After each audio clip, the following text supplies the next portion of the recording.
Burnout. It's spiraling out of control. It's no longer just a slow burn. It's a 5-alarm fire across every profession. So, why are we more and more overstretched? Maybe the problem isn't just overwork. Maybe the problem is we've built a society that forgot what it was working towards. What is burnout? Burnout is more than just exhaustion. It's a collapse of the mind, of the body, of the will to keep moving forward. And like any collapse, it starts with pressure, pushed from above and pulled from within. Recent surveys suggest that more than 66% of US workers have experienced burnout, not just tiredness, but the hollowing out of energy and meaning. This figure is even higher for workers that were born after 1990. There are many factors in a workplace setting that can contribute to burnout. The most common are related to workload. However, other factors like conflict, management support, and alignment of values all play major roles as well. So what's making these factors worse than ever before? And why is Gen Z burning out even more quickly than any generation before them? The truth is that as individuals, we're facing challenges that we've never seen historically. Screen time, even outside of work, is a major factor. Our engagement with technology becomes disengagement with the present moment, with others. We're forced into self-comparison with curated social media slideshows. We're served a steady diet of fear-based and inflammatory content.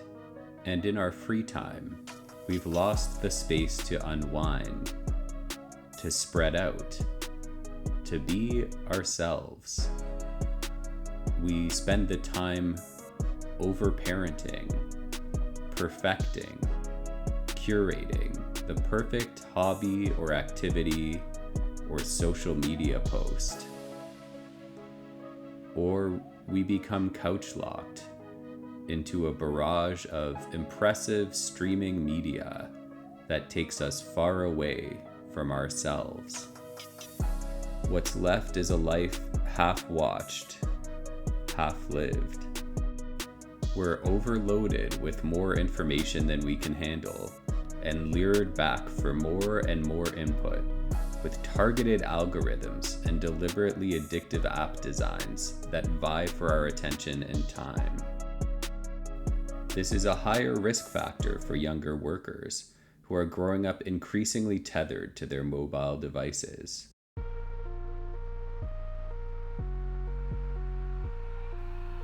Younger workers are also more impacted by a job market that is volatile and punishing at an entry level.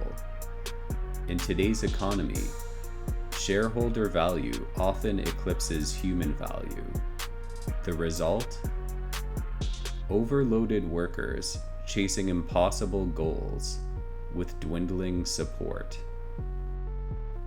Eventually, we break.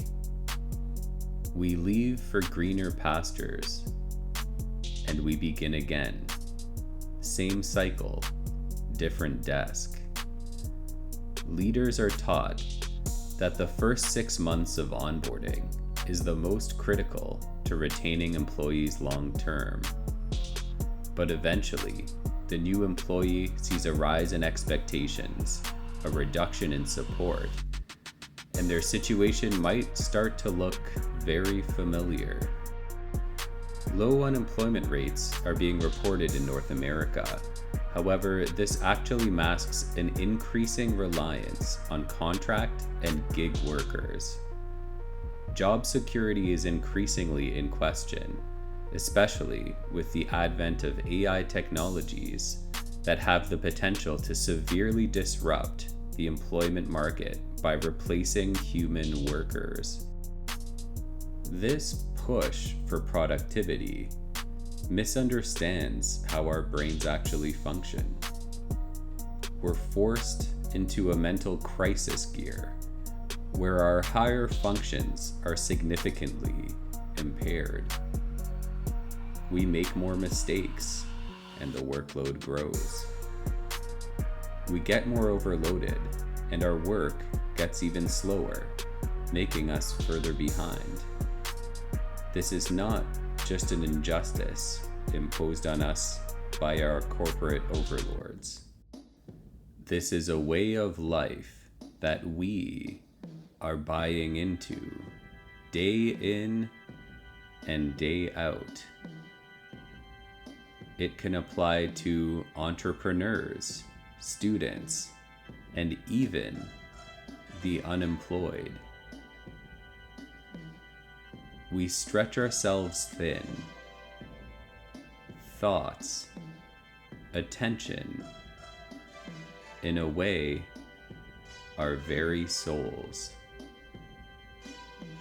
pulled across 1,000 threads of urgency, none of them quite leading home.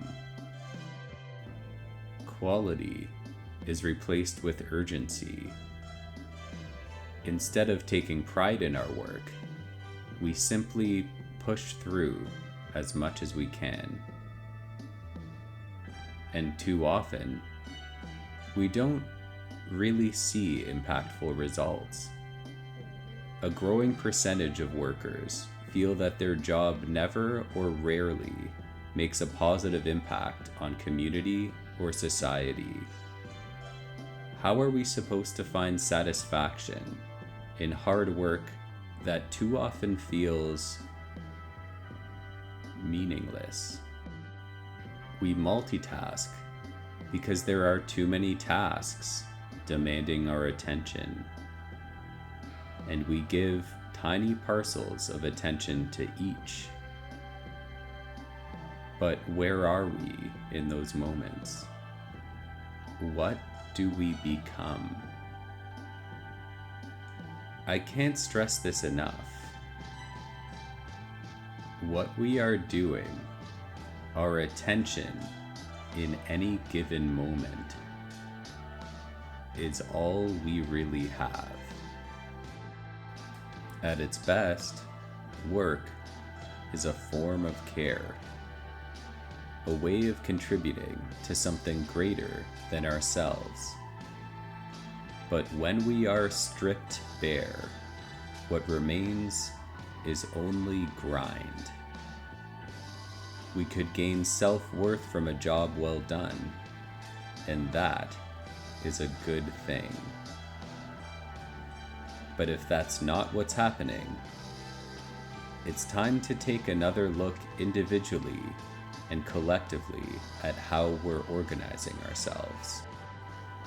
There is more to life than work, but maybe there's also more to life than we're giving it credit for, unless we allow ourselves to slow down, unplug, and experience it.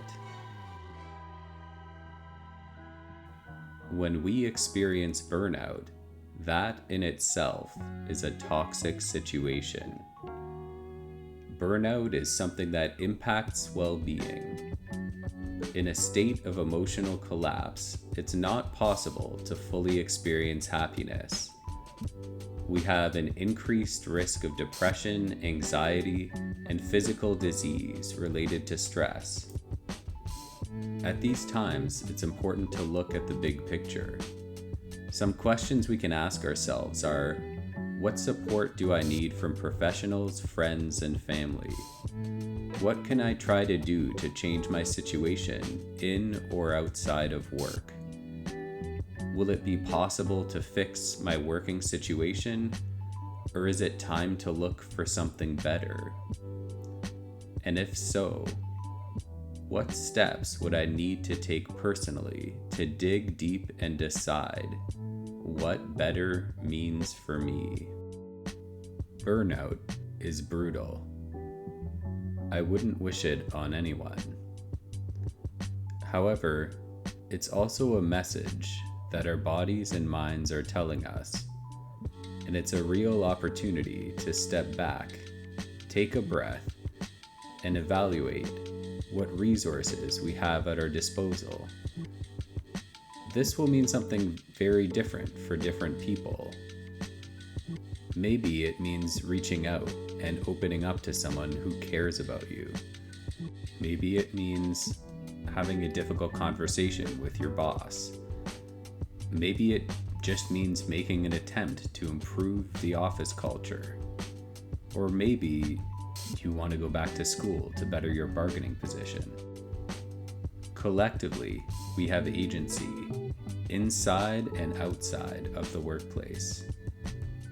Those of us who are people leaders don't have to buy into work cultures that squeeze the individual and ultimately reduce their creative output.